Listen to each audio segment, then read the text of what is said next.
Bon, le premier mois de course de Formule 1 est terminé. On a vu pas mal de choses. Il y a plein de choses qui ont été super intéressantes. Donc on va analyser qu'est-ce qui s'est passé en mars en Formule 1 et qu'est-ce que ça veut dire pour la suite de la saison. Allez, c'est parti. Bon alors on va commencer par parler de Red Bull. Évidemment c'est les premiers. Évidemment on va les aborder en premier. Alors moi honnêtement, on aurait fait cette petite vidéo avant le Grand Prix de Melbourne. La conclusion aurait été très simple. Ça aurait été Red Bull, ça part pour nous faire une 2023. Parce que bon, Verstappen nous a montré qu'il est sur un niveau, encore une fois, il est sur une planète à part entière. Enfin, il y a un moment donné, que ce soit à Bahreïn ou en Arabie Saoudite, il était trop fort. Franchement, la voiture, elle lui correspond de fou. Personne ne peut vraiment le concurrencer, quoi. Après, t'as Melbourne qui débarque. Clairement, alors oui, forcément, la voiture, elle a eu un problème. Ça aide pas pour se faire un véritable avis.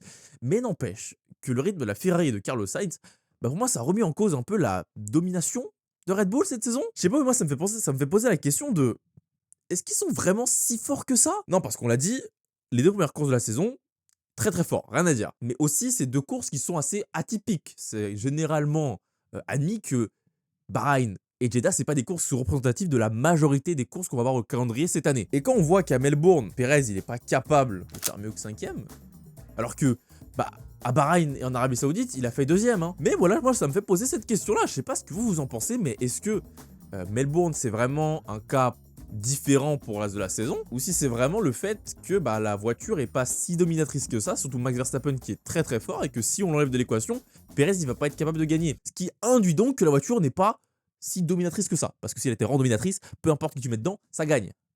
Enfin, dans l'idée, parce que bon, même la Mercedes dominatrice, Bottas il gagnait pas tout le temps. Donc en vrai, j'ai très hâte de voir ce que ça va donner pour le mois d'avril, pour les courses qui vont arriver au Japon et je sais pas. On va aller regarder ça tout de suite. Et la Chine. Oh, la Chine, je sais pas ce qu'elle va donner, on l'a pas vu depuis 2019. Bon, en tout cas, moi, ce que je vais retenir de Red Bull, c'est qu'ils sont peut-être pas si impériales que ça. Et potentiellement, cette saison, on va avoir d'autres vainqueurs que Max Verstappen ou Sergio Perez. Bon, on enchaîne. Ferrari, vrai concurrent, j'ai noté. Vrai concurrent cette année, Ferrari. Est-ce que c'est les vrais concurrents de Red Bull? Oui, il n'y a personne d'autre. Mais est-ce que ce sont des concurrents crédibles, comme en début 2022? Ça, c'est la question qu'on va se poser maintenant. Parce que sur le mois de mars, on l'a vu. Ils l'ont dit, ils ont réduit par 2 l'écart qu'ils avaient à Bahreïn cette année par rapport à l'an dernier. Donc clairement, il y a eu du progrès. Et encore heureux, j'ai envie de dire. Maintenant, ouais, il y a encore un petit écart avec la Red Bull. Enfin, un petit écart. Sacré écart à Bahreïn et à Jeddah. Mais Melbourne débarque. Encore une fois, Melbourne débarque dans l'équation et remet tout en cause. Après, je ne l'ai pas dit pour Red Bull, mais Melbourne non plus, c'est pas un circuit qui est vachement... Ça s'appelle ça circuit atypique, mais bon, après, t'as 15 circuits atypiques sur 24. C'est que des circuits atypiques. Je bégaye tellement ça me choque. Bref, dans tous les cas, Ferrari, ça démarre mieux que l'an dernier à cette période-là. Et ils peuvent compter sur 2 pilotes qui sont au niveau. Alors attention, ça va faire débat. Parce qu'il y a les pro Sainz et les pro Leclerc qui vont se taper dessus. Quand je dis ça, c'est que, bon, même si Sainz n'a pas roulé en Arabie Saoudite et que s'il avait roulé, il aurait un total de points plus haut, Leclerc, il reste accroché au wagon de tête Perez-Verstappen. D'accord? Il est pas dégueu. Certes, il gagne pas à Melbourne, alors que c'est ce qu'on attendrait de lui en tant que numéro 1. Numéro 1 assumé, implicite, faut me dire. Mais c'est pas non plus un début de saison affreux qu'il fait. Il fait 4 à Bahreïn, 3 en Arabie Saoudite et 2 en Australie. Alors certes, 2 fois derrière Carlos Sainz. Et ça, faut qu'on en parle quand même, parce qu'il faut en parler. Sainz nous fait un très bon début de saison. Enfin, le mois de mars de Sainz, il est très bon. Franchement, il a un niveau que certains auraient pu attendre, parce que apparemment, vu qu'il se bat, il va avoir un niveau stratosphérique. La preuve, c'est que c'est le cas. Enfin, stratosphérique, je sais pas si on peut aller jusqu'à là, mais sûr qu'il montre quelque chose que, à titre perso, je n'avais pas encore vu chez lui, qu'on aurait pu entrevoir à Singapour, mais honnêtement, il y a une progression chez lui qui a été très bonne. Peut-être qu'on fera une vidéo sur Carlos Sainz, si ça vous intéresse, on en fera une. Bref, il n'y a rien à dire, en tout cas, son niveau, il est très bon, il porte Ferrari, il leur amène leur première victoire de la saison. Et assez significativement devant Charles Leclerc. On en a parlé dans le débrief d'après-course, dans le podcast, n'hésitez pas à aller voir si vous ne l'avez pas vu. Petite auto-promo, tu connais. Mais clairement, ce mois de mars pour la Scuderia Ferrari, c'est vachement bon, dans le sens où je trouve que ça pose vraiment des bonnes bases, pas comme certains argent, on va parler après. Et vu le potentiel qu'a Carlos Sainz face à Max Verstappen à Melbourne en début de course, certes, il y a eu le problème de frein, je comprends. Mais je reste persuadé qu'il y aura une bataille intéressante entre les deux. Et je ne serais pas surpris si sur d'autres Grands Prix, Ferrari sera au niveau pour gagner. Voilà, c'est ce que j'imagine pour eux. Peut-être pas au Japon, parce qu'au Japon, on verra ce que la nouvelle Red Bull leur propose, parce que je ne vais pas parler, mais Red Bull a apparemment une nouvelle voiture au Japon. Mais sur ce mois de mars, c'était bon. Moi, j'ai bien aimé Ferrari. Ensuite, McLaren, plus fort que prévu. Ouais, plus fort que prévu, parce que quand on entend leurs déclarations après les 7 pré-saisons, après Bahreïn, après l'Arabie Saoudite, c'est souvent ah, on s'attendait pas à être aussi bon. À un moment donné, les gars, je sais pas ce que vous avez quand même donné, ce que vous pensez d'autres voitures, mais à un moment donné, il faut assumer d'être bon, quoi. Je sais pas. En fait, ce qui est intéressant avec McLaren, à mon sens, c'est qu'ils se retrouvent un peu dans un no man's land entre Red Bull et Ferrari, et Mercedes et Aston Martin. Parce que quand on regarde le classement général constructeur, McLaren c'est 55 points, pendant que devant eux, Ferrari c'est 93, Red Bull c'est 97, Mercedes c'est 26 et Aston c'est 25. Clairement McLaren c'est la troisième force sans trop forcer. Il y a encore un petit gap avec Ferrari. On l'a vu à Melbourne, quand il n'y a pas la Red Bull pour se battre, bah, ils sont devant Perez. Par contre, aller chercher Ferrari, c'est encore un poil compliqué. Norris parlait plus d'une erreur stratégique, il aurait pu aller chercher cette deuxième place. Andrea Stella, il a dit ouais non, hein, on va se calmer, la stratégie était pas dégueu, c'était juste plus fort. Alors maintenant au niveau des performances individuelles entre Norris et Piastri, franchement c'est intéressant, les deux pilotes sont au niveau, attendu je pense. Je veux dire, il n'y a personne qui reprochera à Piastri de pas encore avoir le rythme de course de Norris, même si pour certains, bon, on s'attendait à ce qu'il step up plus rapidement, dans le sens où il va matcher directement son niveau. Et puis bon, en Arabie Saoudite, pour Piastri en tout cas, la stratégie elle a été bonne, ce qui fait qu'il a fini 4ème. Après maintenant, deux questions à se poser. Est-ce que de 1, ils peuvent rattraper Ferrari en avril? Ça me semble un peu short niveau timing s'ils apportent pas d'amélioration. Est-ce qu'on les attendait plus haut? Est-ce que vous les attendiez quand même un peu plus haut? Dans le sens où vous les voyez à la base au niveau de la Ferrari de maintenant. Parce qu'il y a un gros écart au niveau du championnat. Après, je sais pas si en performance pure, la McLaren est si loin que ça de la Ferrari. Avec leur fin de saison complètement canon de l'an dernier, est-ce que McLaren aurait pu être un peu plus fort? Peut-être. Mais en tout cas, ça a l'air quand même plus fort que ce qu'ils avaient anticipé. Et bah pour avril, ça a l'air super intéressant aussi. Putain, le mec, il a un avis, c'est que tout est intéressant. Peut-être pas quand on peut parler de Mercedes maintenant. Nouvelle déception. Nouvelle déception, j'ai noté. Qui me dira le contraire? Qui va me dire le contraire? Peut-être ceux qui détestent Mercedes et qui se réjouissent. Vous avez le droit. Mais n'empêche que quand on parle d'une écurie qui a autant gagné, les voir toujours galérer comme ça, ça fait quand même vachement bizarre, quoi. Mercedes savait de base qu'ils allaient pas être au niveau de Red Bull, un peu en retrait de Ferrari, mais ils se pensaient quand même un peu plus haut. Bon. Non, vraiment pas, non. Surtout avec les performances en qualif, quoi. Hamilton, ça passe en Q3, mais c'est juste, hein. Ça passe tout juste en Q3 en Arabie Saoudite, ça va pas se faire sortir par Oliver Berman, hein. C'était très très proche. En Australie, ça se fait sortir en Q2. Non, Hamilton, le début de saison en qualif, ça le fait pas, hein. Russell, de son côté, se sort un petit peu mieux. 7ème et 3ème. Bon. Clairement, ça me fait penser à la vidéo que j'ai fait sur le cas de George Russell où cette saison il doit prouver. Parce que bon, quand on veut lui mettre un sacré coéquipier à côté de lui, vu les déclarations de Toto Wolff, il doit se mettre dans le bain tout de suite, il n'a pas le choix. Mais bon, débarquer en disant bon, on a des problèmes de corrélation. Voilà. Bah, c'est décevant quand on s'attendait quand même à mieux et qu'on s'est dit que cet hiver, ils allaient peut-être corriger certains défauts. Alors, ils ont corrigé certains défauts. Le problème, c'est qu'il y en a d'autres qui sont apparus parce que, bon, bah, ils les avaient pas prévus, quoi. Problème de virage à haute vitesse, de vitesse de pointe. Bah, Mercedes, c'est pas polyvalent, on va dire. Il y aura certains grands prix circuits où ça va fonctionner. Basse vitesse, moyenne vitesse, la voiture est bonne là-dessus. Maintenant, ça perd trop de temps, quoi. Ça perd trop de temps par rapport aux autres voitures qui sont plus polyvalentes, qui peuvent s'adapter à plus de circuits. Donc ça reste décevant. Surtout que ce qui est différent à mon sens que par exemple 2022 ou même encore 2023, c'est qu'aller chercher les podiums cette saison pour Mercedes, ça va me sembler compliqué. Si on va un peu plus loin dans la réflexion et qu'on sort juste de Mars, même si c'est le but de voir ce qui s'est passé en Mars, c'est de se dire que bah, avec leur base là qu'ils ont en début d'année, je les vois mal aller prendre des podiums cette année. Parce que les deux Red Bull, parce que les deux Ferrari, parce que McLaren, parce que Alonso, ça fait du monde devant eux. Ça fait du monde qui sont plus rapides qu'eux. Et autant en 2022-2023, on peut profiter d'avoir comme seule concurrence Red Bull et Ferrari. Donc si jamais la voiture était un peu plus performante sur un circuit, pourquoi je parle aussi vite? Si la voiture était un peu plus performante sur certains circuits ou s'il y avait de la casse, bah, ils étaient allés récupérer les podiums. Autant là, cette année, il y aura du monde, hein. Il va falloir avoir beaucoup de problèmes pour prendre un podium. Moi, sincèrement, le mois de mars me rassure pas pour Mercedes pour la suite parce qu'on a clairement une communication qui est négative. Moi, l'interview de Lewis Hamilton quand il sort sa casse moteur en Australie, je trouve exceptionnel. Laurent Dupin, il lui dit c'est le pire début de saison de votre carrière, blablabla, patata. Et lui, il est comme ça, il acquiesce, petit sourire aux lèvres. Je me dis, mais ça part en lambeau chez eux. Après, vous me direz, qu'est-ce qu'il pourrait dire de plus? À part que oui, bah oui, c'est la merde, qu'est-ce qu'il faut que je te dise? Mais, je sais pas, le body language, tout ça, je sais pas, je trouve ça en dit long sur l'état de Mercedes quand Toto Wolff lui dit, il y a des fois, j'ai envie de me frapper la tête. Ok, mec, pourquoi pas? Non, c'est pas des choses que Vasseur aurait pu dire l'an dernier. J'ai l'impression. Peut-être que je me trompe. En tout cas, bref, dans tous les cas, Mercedes, c'est pas très rassurant en mars, début de saison, ou même pour la suite. Aston Martin, en retrait. Ah, je me suis pas foulé sur le titre. En retrait. Pourquoi en retrait? Bah parce que moi, je les attendais un peu plus haut. Mais comme je l'ai dit juste avant, il y a quand même beaucoup de monde, quoi. Donc, c'est dur de marquer des points, on va pas se le cacher. Et puis en plus, en vrai de vrai, honnêtement, ils sont pas si loin que ça. Enfin, ils sont au niveau de la Mercedes, quoi. Parce que là, j'ai dit, les classements constructeurs, ils sont un point derrière Mercedes, mais bon, si on enlève la pénalité... pénalité, pas pénalité, à vous de me dire. En Australie, de Fernando Alonso, Aston, c'est quand même plus haut que Mercedes. Alors, il y a Jeddah ou Alonso, non, ou Stroll.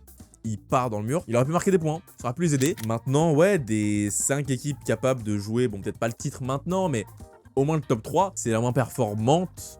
Non, c'est peut-être pas la moins performante. Est-ce que Mercedes c'est moins performant qu'Aston Martin? Franchement, je voudrais essayer de prendre votre avis parce que on a deux écuries qui ont des performances plus ou moins similaires, qui ont des dynamiques pas vraiment similaires. Aston, c'est peut-être plus le problème de la complémentarité des pilotes qui peuvent marquer autant de points les deux. Je sais pas si vous m'avez suivi, mais le fait que bon bah Alonso a marqué plus de points que Stroll cette saison, même si Stroll fait pas un mauvais début de saison, loin de là. Mais maintenant, il faut qu'ils arrivent à développer la voiture correctement en avril pour rester et puis peut-être passer un step-up par rapport aux autres. Après, je pense que ça reste en adéquation avec ce que eux avaient prévu au mois de mars, en début de saison. Je pense pas non plus qu'ils s'attendaient à jouer le podium dès le début de l'année, même si clairement c'est leur ambition. Leur ambition cette année, c'est de jouer les podiums. Mais on n'y est pas encore. Après, je trouve qu'il n'y a pas de quoi s'alarmer comme Mercedes. Je veux dire, Aston, ça reste un projet qui, entre guillemets, reste jeune. Aston, c'est né en 2021, on est en 2024, ça fait 4 saisons. Franchement, si je joue pas les podiums tout de suite, c'est pas grave, entre grands guillemets. Maintenant, comme pour tout, hein, c'est tellement serré, à la hausse, à la baisse, hein, ça peut très bien performer un week-end si ça marche bien en qualif.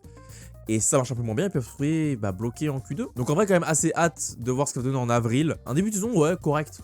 Un poil décevant, mais au vu de la concurrence, ça m'étonne pas, on va dire. Allez, on enchaîne. Vcarb. Yuki porte l'équipe. Yuki Tsunoda porte Vcarb, là où je pense qu'ils auraient voulu être, dans le sens où la Vcarb, on s'attendait beaucoup à une voiture, elle est plus forte. On va dire les mots, plus forte. Au final, ça se trouve comme étant, à mon sens, la meilleure du midfield. Parce que bon, Aston pour moi, c'est le groupe de tête. Hein. Mais Vcarb, c'est ouais, le début du midfield. Le vrai début du midfield, quoi. Et moi, je les imaginais un peu comme étant le top du midfield, sans contestation. Un peu comme un Pierre Gasly avec AlphaTauri à l'époque, 2020-21, où vraiment, bon, ils P6, point. Il n'y avait pas de discussion. Mais c'est pas vraiment le cas. Ils sont dans le haut du midfield, mais ils sont pas dominateurs, entre grands guillemets. On l'a vu à Bahreïn, on l'a vu, j'allais dire en Australie, mais non en fait, qu'on l'a vu qu'à Bahreïn. Parce qu'on a un Yuki Tsunoda qui rentre dans les points par 2 fois. Alors en Australie, certes, il serait pas rentré dans les points si on n'avait pas eu la casse moteur de Verstappen et d'Hamilton, enfin de frein pour Verstappen, mais n'empêche, bah, c'est lui qui est là. C'est lui le plus haut classé par rapport au reste, et c'est lui qui va prendre des points super importants pour Vcarb pour cette saison. Tsunoda, je sais pas quoi encore penser, parce que il commence très fort. J'espère que ça va tenir sur la durée. J'espère sincèrement pour lui que ça va tenir sur la durée. Et potentiellement, à long terme, peut-être le bac est Red Bull. Mais en tout cas, pour Mars, il a prouvé qu'il était là et qu'il pose la Vcarb sur la map. Ce qui n'est pas forcément le cas de son coéquipier. Alors, le cas de Ricciardo, il a eu un problème au stand en Arabie Saoudite. Donc il a déjà eu une course où en vrai, c'est pas vraiment de sa faute. Enfin, mais on peut pas le nier quand même quand on voit les résultats et les performances de Tsunoda en qualif notamment. Bah, il est devant. Et c'est un peu décevant. Ou très décevant selon votre opinion par rapport au retour de Ricciardo. Moi, je suis un peu déçu quand même. Je m'attendais à plus de lui en ce début de saison. Autant l'an dernier, je me suis dit, bon bah, c'est son retour, c'est la mi-saison. Tsunoda, ça fait 2 ans, 3 ans qu'il est là. Encore heureux qu'il soit devant. Par contre, je m'attendais à des écarts plus serrés entre les deux en ce début d'année. Et c'est pas le cas. Alors, est-ce que Red Bull a bien fait de le rappeler? Ça, c'est chacun a son opinion. Moi, je pense pas que ça a été un mauvais choix. Maintenant, ouais, il va falloir qu'il continue à reprendre confiance et qu'il recolle au niveau de Tsunoda. Je pense que c'est le plus important, c'est qu'il puisse assurer la présence de Vcarb au plus haut du midfield pour leur permettre d'être cette équipe dominatrice du midfield incontestable. Parce qu'on va parler de la prochaine écurie, qui leur met les bâtons dans les roues. Et clairement, c'est pas bon pour Vcarb d'avoir un Ricciardo qui se trouve en retrait par rapport à Tsunoda et qui empêche cette équipe de prendre plus de points que ce qu'ils ont maintenant. Donc, je vais pas l'enterrer tout de suite. Mais avril sera déjà... une réponse encore un peu plus complète par rapport à son vrai niveau dans son retour en Formule 1. On enchaîne. As. Très bonne surprise. Non, sincèrement, As, je ne les voyais pas du tout aussi performants. Performants dans tous les sens du terme, c'est-à-dire niveau performance de la voiture, la vitesse de pointe, le châssis, comment ça se comporte en piste, mais aussi au niveau stratégique. As, pour le mois de mars, ça a été quasiment un sans faute. Hein. Je veux dire, mettre les 2 voitures dans les points en Australie, c'est un exploit. C'est un sacré exploit. En Arabie Saoudite, ça jouait de la stratégie, fair play ou pas fair play. Ça a marché dans tous les cas, ils ont pris le point. Et quand on sait à quel point cette saison va être serrée pour ne pas mourir et finir dernier du classement, bah là c'est super important de prendre qu'un point, 2 points. Ça fera la différence à la fin de l'année. Maintenant, ce qui m'importe, moi, c'est de voir si ils vont continuer un bon développement parce que ça a été leur problème toutes ces dernières années. Maintenant, ils ont un nouveau management avec Ayo Komatsu qui clairement, moi j'espère pour eux que ça va leur permettre d'avoir une régularité sur la saison, mais en tout cas, ouais, ce début d'année, c'est impressionnant, il faut qu'il continue sur cette lancée. C'est bien, pouce en l'air. Par contre, pouce un peu moyen, c'est Williams. On les attendait peut-être plus à la place de ce que Haas est maintenant. La voiture est pas non plus significativement mauvaise par rapport aux autres, parce qu'Albon, ça se bat dans le midfield.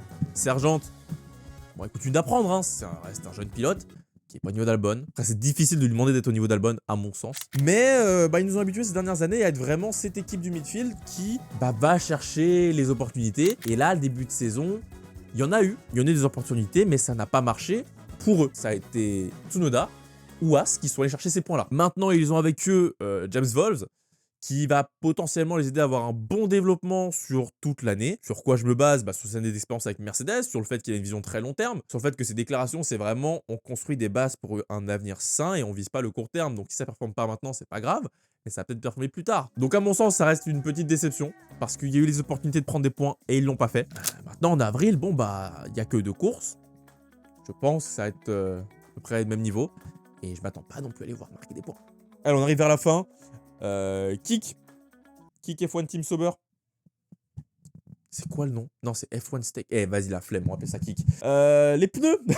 Les pneus. Les écrous. Bon, c'est vraiment que pour ça qu'on les a vus. Hein, honnêtement, on les a pas vus à la caméra. Ce qui est dommage parce que à Bahreïn, Guanyu Zhou fait 11ème. Et c'est dommage pour eux que la seule course où il n'y a pas eu de couac devant, c'est quand eux ils font 11ème. Parce que dans les autres courses, ils auraient marqué des points. Maintenant, honnêtement, je sais pas trop quoi en penser. Honnêtement, j'ai l'impression que tout ce qui était la période Alfa Romeo, maintenant la période Kick, il reste invisible parce que soit ils ont eu des problèmes de fiabilité, soit en ce moment ils ont des problèmes au stand, et on les voit rarement dans les points. Et bon, moi je veux dire, quand je lis leur déclat de presse, il y a de l'espoir. Il y a de l'espoir, ça va progresser, ou ça parle d'Audi. Voilà, c'est soit ça va progresser, soit ça parle d'Audi. Mais le maintenant tout de suite, là en mars, après 3 courses, il n'y a pas grand-chose de concret qui donne un peu de matière à réfléchir sur leur situation. Je trouve. Maintenant, peut-être que vous êtes un insider F1 Steak Kick Sauber Team. Et peut-être que vous avez plus d'infos. Dans ce cas-là, ne s'est pas partagé. Mais ouais, un peu invisible et c'est dommage parce que la 11ème place de Guanyu Zhou, ça aurait pu leur permettre, je sais pas, d'avoir une bonne dynamique pour le début de saison. Maintenant, il faut qu'ils règlent leur problème de stand et puis peut-être que ça ira prochain mois. Voilà. Bon, et puis dernière partie Alpine. J'ai noté prévu point d'interrogation. Parce que c'était entre grands guillemets prévu que la voiture n'allait pas performer autant que l'an dernier. Maintenant, est-ce que tout le monde, est-ce qu'on s'attendait à ce que ce soit aussi peu performant? Ça, c'est la grande question. Parce que même en interne, je sais pas. J'ai l'impression qu'en interne, ils s'attendaient quand même à une voiture aussi peu compétitive. Ils en étaient conscients. C'est un choix qui a été fait. Ça a été dit, redit, vous avez vu plein de vidéos. Hein. J'en ai fait. Hydro, il en a fait. Des pilotes ont dû en faire. Le paddock, tout le monde a dû en faire une. Sur Alpine, en vrai, ouais, il y a ce côté un peu, ça reste décevant, quoi. Je pense que personne prévoit d'être dernier, parce qu'on se dit, il y a Haas, il y a Kick, maintenant, il y a Alpine maintenant.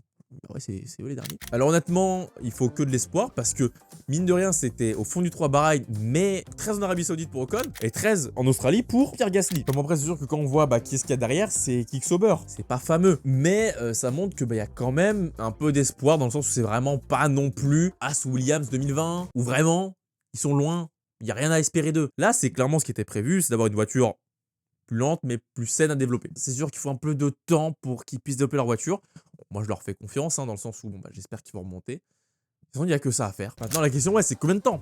Combien de temps il va leur falloir pour développer une bonne voiture? Mais bon, pour le mois de mars, oui, on peut pas le cacher, c'est pas bon, c'est décevant, mais tout le monde en est conscient. Et c'est dommage. Maintenant, est-ce qu'en avril, ils pourront marquer des points? Quand on voit que le Japon, c'est un circuit quand même vachement rapide et on voit le on-board en qualif de Ocon à Melbourne, à quel point la voiture elle survire. Ah, moi, j'aimerais pas la piloter. Ah, clairement. Bref, n'hésitez pas vraiment à mettre en commentaire vos avis sur ce début de saison, sur ce mois de mars, sur ces 3 premières courses. Donc ouais, en fin de mois, on se retrouvera pour discuter de ce qui s'est passé en Formule 1. Donc merci d'être arrivé jusque-là. Si la vidéo vous a plu, likez, partagez. Vous pouvez rejoindre la chaîne désormais si vous souhaitez me soutenir financièrement au-delà des abonnements et des likes, que j'apprécie toujours énormément. On est plus de 5000. On est plus de 5000, c'est une dinguerie. Merci à vous. Je vous le dis pas assez, mais merci. Et on se retrouve prochaine vidéo, sûrement une petite vidéo historique sur une écurie historique qui a un peu de mal ces derniers temps, si je rentre dans mes délais. Et vous verrez, ça sera assez sympa. Et mon double, il reviendra. Bref, c'était Georges. Merci à tous. Bon week-end. Salut.